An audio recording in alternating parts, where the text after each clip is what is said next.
Over the course of time, people tend to leave their native country in the hopes of building a decent life for themselves. Migration is a key feature of our increasingly interconnected world. Global migration poses impact on both the sending and receiving countries. It became a flashpoint for debate in many countries, which underscores the concern of understanding the patterns of global migration. Rather than looking at migration in terms of a simplistic good versus bad, treat it as a multifaceted social phenomenon that predates contemporary globalization. Hello everyone, we are the Group 3 and we are tasked to present our assigned topic, which is global migration. Let's delve deeper into this topic by knowing what is migration. Migration is the movement of people from one region to another for the purpose of settlement.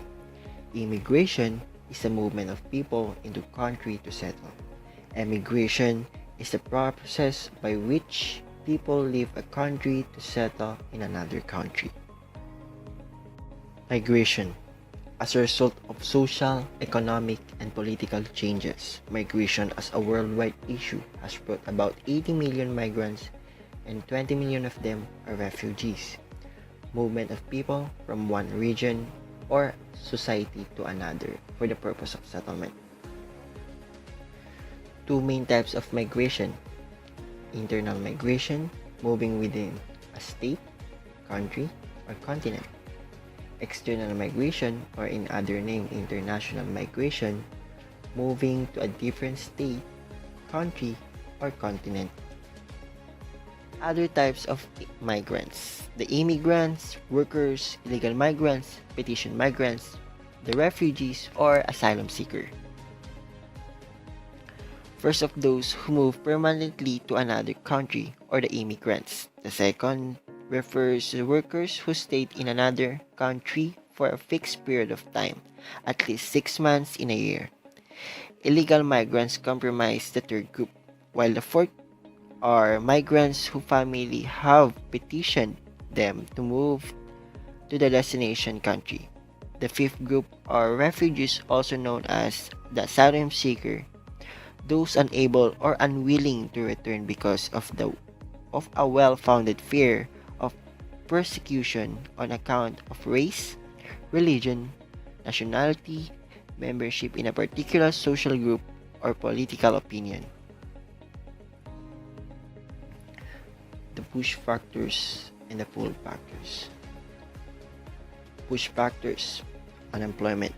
The pull factors: potential for employment, a lack of service or amenities, better service provision, poor safety and security, a safer atmosphere, concern about high crime rates, low crime rates, crop failure, fertile land, drought, good food suppliers, flooding, less risk of natural hazard, poverty, a greater wealth or affluence, war, political security, a more attractive climate, a more attractive quality of life. We have in here a table which presents the migrant contribution to destination country in dollars and as percentage of national GDP 2015. Just a quick review of what GDP is. It is the measure of the size of the country's economy.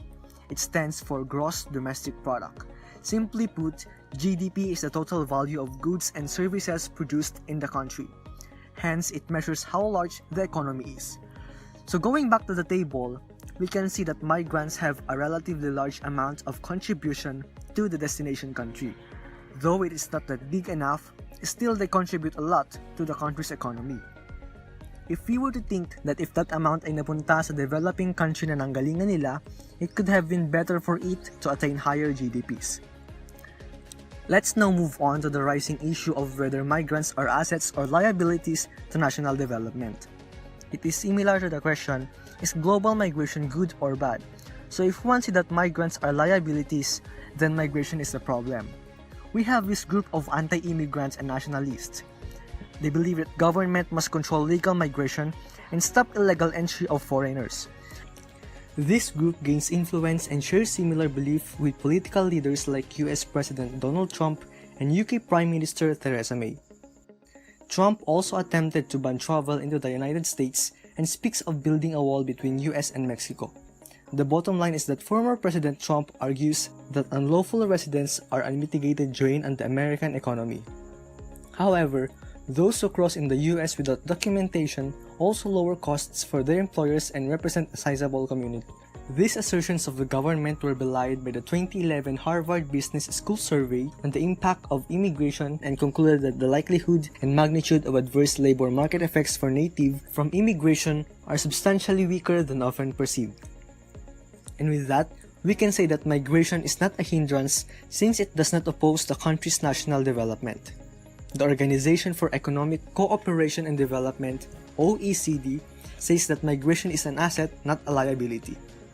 The massive inflow of refugees from Syria and Iraq has raised alarm bells once again, but has not proved to be as damaging as expected. Instead, it will actually grow the country's GDP. Greater human mobility should be viewed as an opportunity rather than a risk, a vehicle for expanding growth, trade, and human capital accumulation. Migrants and refugees bring skills, knowledge, innovation, and networks to their host nations, a core engine for economic growth. Benefits and detriments for descending countries. Migrant workers send billions back to their countries. So even if 90% of the value generated by migrant workers remain in their host countries, they have sent billions back to their home countries. In 2014, the remittances of migrant workers have a total of 580 billion US dollar. These are the four countries that have the highest remittances in 2014. First is India, that held the highest recorded remittances, which is 70 billion US dollar, followed by China that have a 62 billion US dollar. Next is the Philippines that have 28 billion US dollar, and lastly, the Mexico that have a 25 billion US dollar.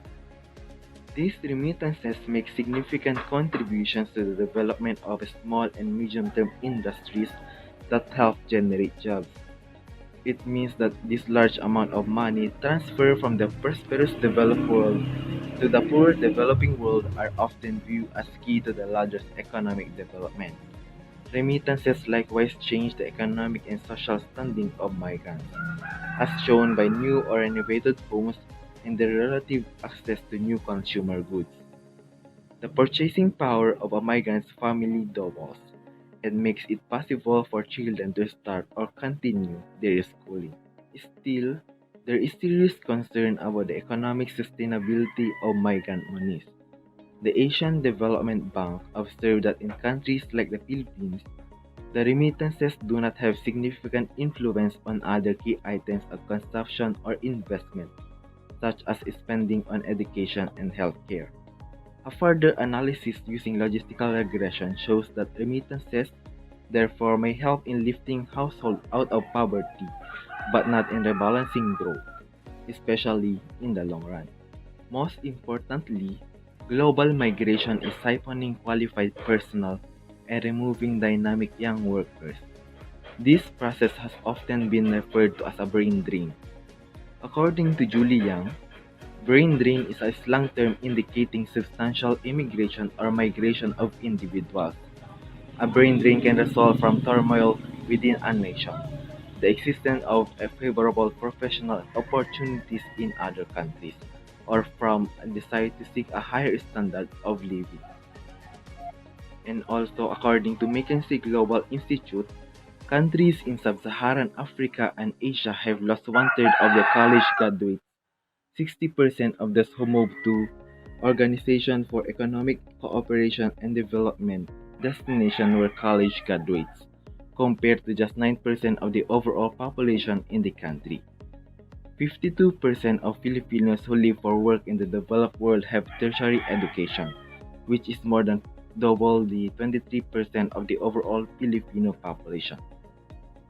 What was said a while ago is often referred to as brain drain.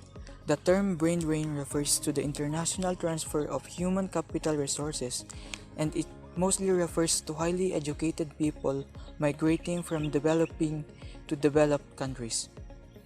The word is commonly used in a narrower context in lay use, which refers to the movement of engineers, doctors, scientists, and other extremely high-skilled professionals with university degrees. Although a concern for rich countries, the brain drain has long been viewed as a serious constraint on the development of poor countries. The comparative data revealed that by 2000, there were 20 million high-skilled immigrants or foreign-born workers with higher education living in member countries of the Organization for Economic Cooperation and Development or OECD, a 70% increase in 10 years. Two-thirds of these high-skilled immigrants came from developing and transition countries. According to McKinsey Global Institute, countries in sub-Saharan Africa and Asia have lost one-third of their college graduates.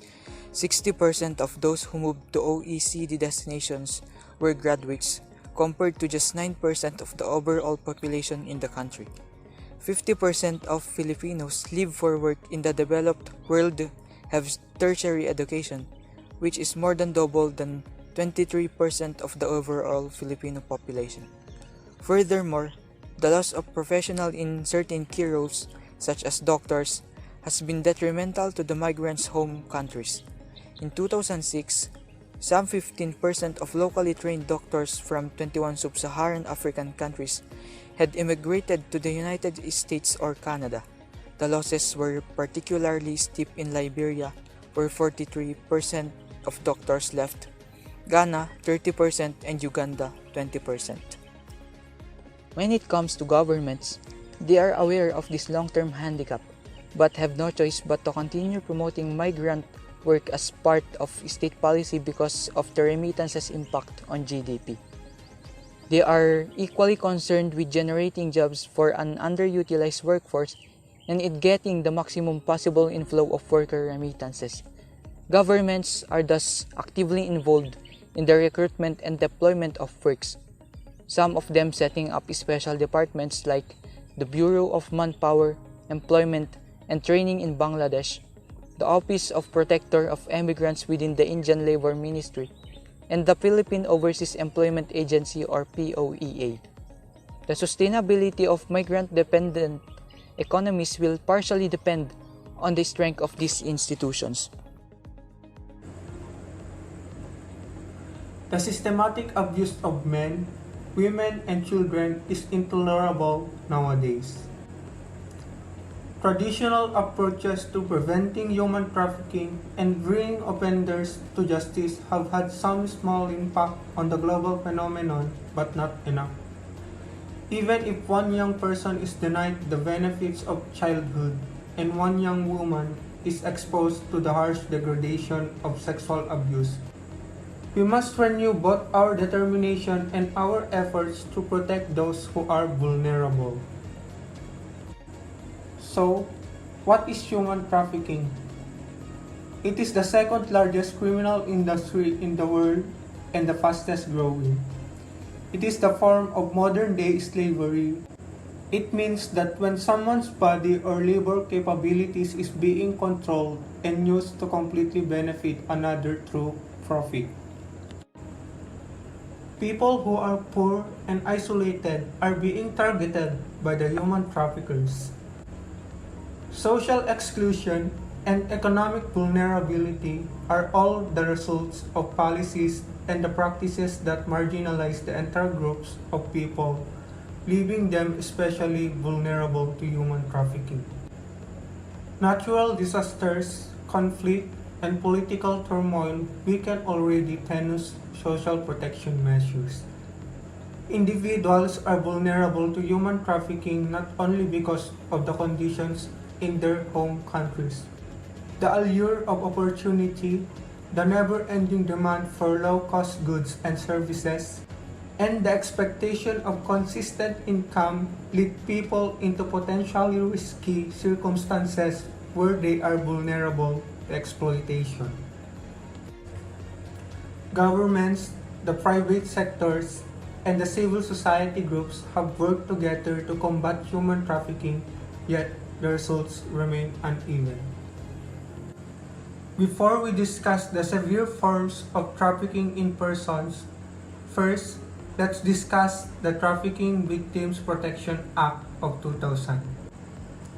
It is an act that was enacted in October 2000. Prior to that, no comprehensive federal law existed to protect victims of trafficking or to prosecute their traffickers. Prior to its passage, no federal legislation existed criminalizing human trafficking in the US. The goals of this act is to prevent human trafficking overseas, to protect victims and help them rebuild their lives in the US with federal and state support, and lastly, to prosecute traffickers of persons under stiff federal penalties. This law defines three aspects of human trafficking: the criminal acts, the means by which trafficking takes place, and the purpose, which is the commercial exploitation of human beings. Integration. A final issue relates to how migrants interact with their new home countries. They may contribute significantly to a host nation's GDP, but their access to housing, healthcare, and education is not easy. There is, of course, considerable variation in the economic integration of migrants.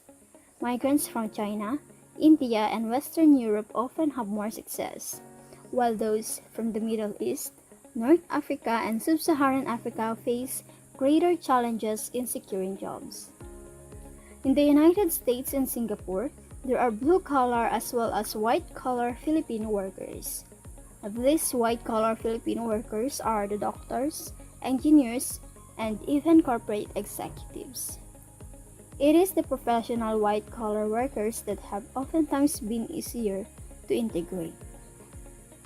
Democratic states assimilate immigrants and their children by granting them citizenship and the rights that go with it, especially the public education.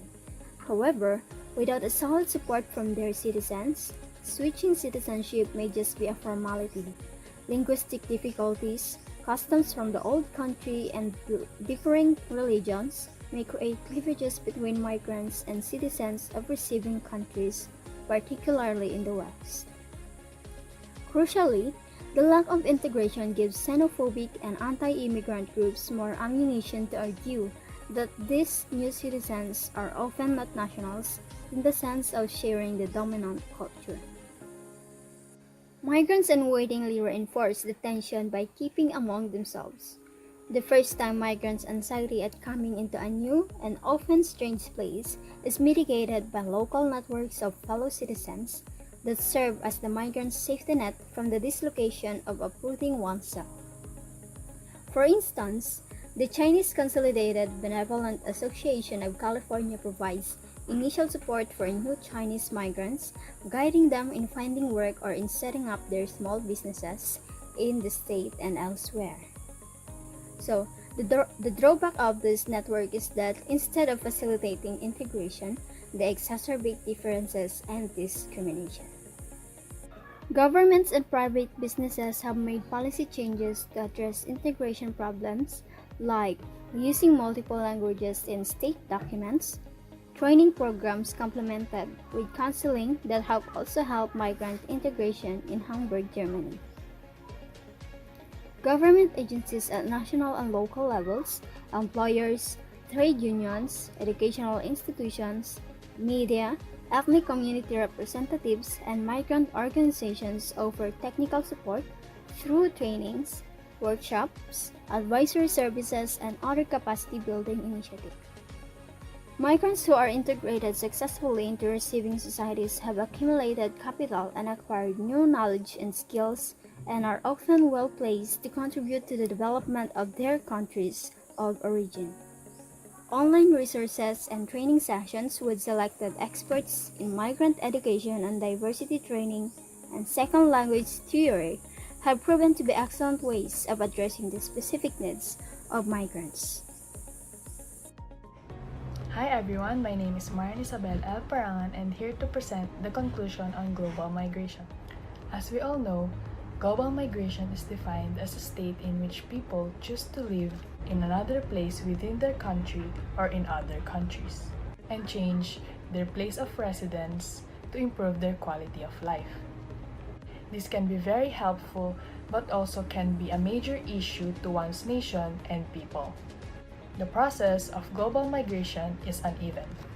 Some migrants experience their moving as a liberating process. A highly educated professional may find moving to another country financially rewarding, but also a victim of sex trafficking may view the process of migration as dislocating and disempowering. It presents a cause and effect situation. Many richer countries find migrant labor very beneficial for their economies.